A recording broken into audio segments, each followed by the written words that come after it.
एक नगर में एक सेठ और एक गरीब का घर आसपास था। सेठ को कभी मलाल न होता था कि एक गरीब उसका पड़ोसी है। गरीब की बेटी, जिसका नाम रुक्मिणी था, सयानी हो चुकी थी।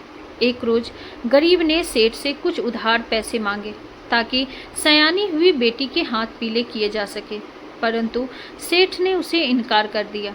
उसी रात सेठ के घर में एक चोर घुस आया। अभी तक सेठ और सेठानी सोए नहीं थे तो चोर वहीं दुबक कर बैठ गया। सेठ सेठानी आपस में बातें कर रहे थे कि रुक्मिणी देखते देखते विवाह योग्य हो गई है। सेठानी ने कहा, हाँ, लड़कियां कूड़े का ढेर की तरह बढ़ती है, पता ही नहीं चलता कब सयानी हो जाती है। सेठ ने कहा, अब रुक्मिणी के पिता को उसके हाथ पीले कर देने चाहिए। पता नहीं उसके माता पिता क्यों नहीं ये बात सोच रहे। सेठानी ने कहा, वो सोच तो रहे हैं, पर उनके पास धन की कमी है। आज रुक्मिणी के पिता ने मुझसे कुछ धन उधार मांगा था, सेठ ने बताया। तो क्या आपने उनको धन दिया? सेठानी ने पूछा। नहीं, मैंने उसे देने से इनकार कर दिया, ये सोचकर कि वो गरीब आदमी है, लौटाएगा कैसे। पर मुझे लगता है रुक्मिणी के पिता को कुछ धन दे देना चाहिए। लड़की का कन्यादान ही समझ लेता, इससे कुछ पुण्य मिल जाता। पर मैं अब उसे नहीं दे सकता। जिसे मैं धन के लिए एक बार मना कर देता हूँ, उसे दोबारा धन नहीं देता। कहते हुए सेठ ने आह भरी। कुछ देर बाद सेठ सेठानी बातें करते करते सो गए। चोर ने सेठ के घर से धन की पोटली चुरा ली और सेठ के घर से निकल गया। सेठ के घर से निकलकर उसे याद आया कि उसकी पत्नी ने कुछ बर्तन चुरा कर लाने का बोला था। वो तो वह भूल गया था, पर अब दोबारा सेठ के घर में घुसना उसे सुरक्षित नहीं लगा। तो उसने सोचा, गरीब के घर से कुछ बर्तन चुरा ले जाता हूँ। यह सोचकर वह गरीब के घर में बर्तन चुराने के उद्देश्य से घुस गया। गरीब के घर में भी जगह थे। जिसकी सयानी बेटी घर में कंवारी बैठी रहे, उन माता पिता को नींद भी कैसे आए। चोर दुबक कर बैठ गया तो सेठ ने धन देने से इनकार कर ही दिया। गरीब की पत्नी ने कहा, हाँ, इनकार कर दिया, पर वो अपनी जगह सही भी है। वो व्यापारी आदमी है, उसे धन का लेन देन करना होता है।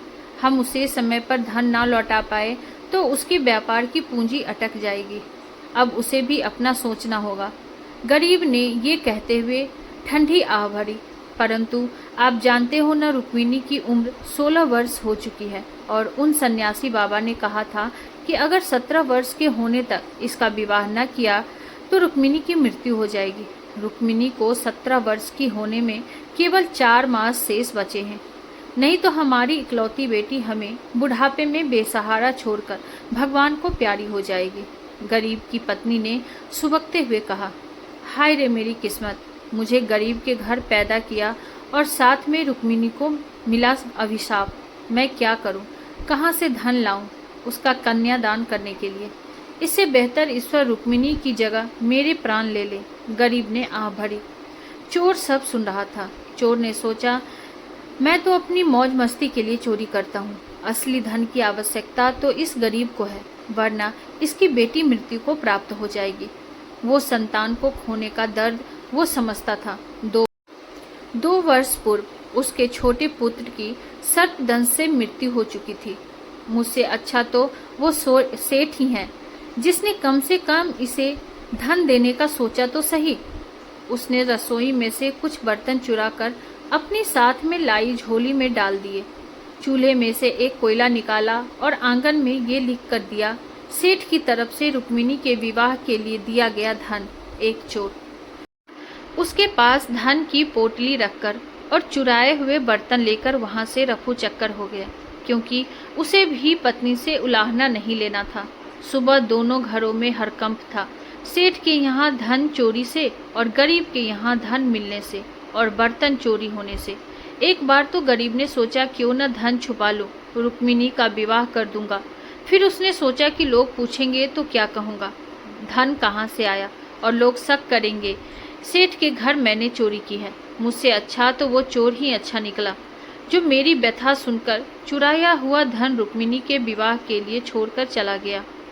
जब एक चोर इतनी दयालुता दिखा सकता है तो मैं क्या ईमानदारी नहीं निभा सकता?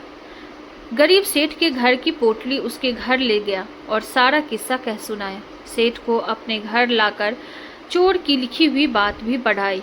सेठ ने सोचा, एक चोर इतना अच्छा हो सकता है। चुराया हुआ धन इस गरीब की बेटी के विवाह के लिए छोड़ जाता है और कहता है कि सेठ की तरफ से है, तो क्या मैं इस गरीब की बेटी के लिए कुछ धन नहीं दे सकता। उसने गरीब को उस पोटली में से आधा धन दे दिया और कहा, ये लो, ये धन रुक्मिणी के विवाह के लिए है और इसे लौटाने की भी जरूरत नहीं है। यह सुनकर गरीब बोला, सेठ जी आप बहुत अच्छे हैं। अच्छा न मैं हूँ न तुम हो, अच्छा तो वो चोर था जिसने रुक्मिणी के विवाह की व्यवस्था कर दी। मेरे पास धन होते हुए भी मैं तुम्हें न दे सका और वो चुराया हुआ धन भी दे गया। काश ऐसे अच्छे चोर और भी हों। सेठ जी ने ये कहते हुए गरीब को गले से लगा लिया। आपको हमारी ये कहानी कैसी लगी कमेंट बॉक्स में ज़रूर बताइए और ऐसी ही ढेरों सारी कहानियों के लिए वीडियो को लाइक, शेयर और चैनल पर नए हैं तो सब्सक्राइब करना ना भूलें। Thank you.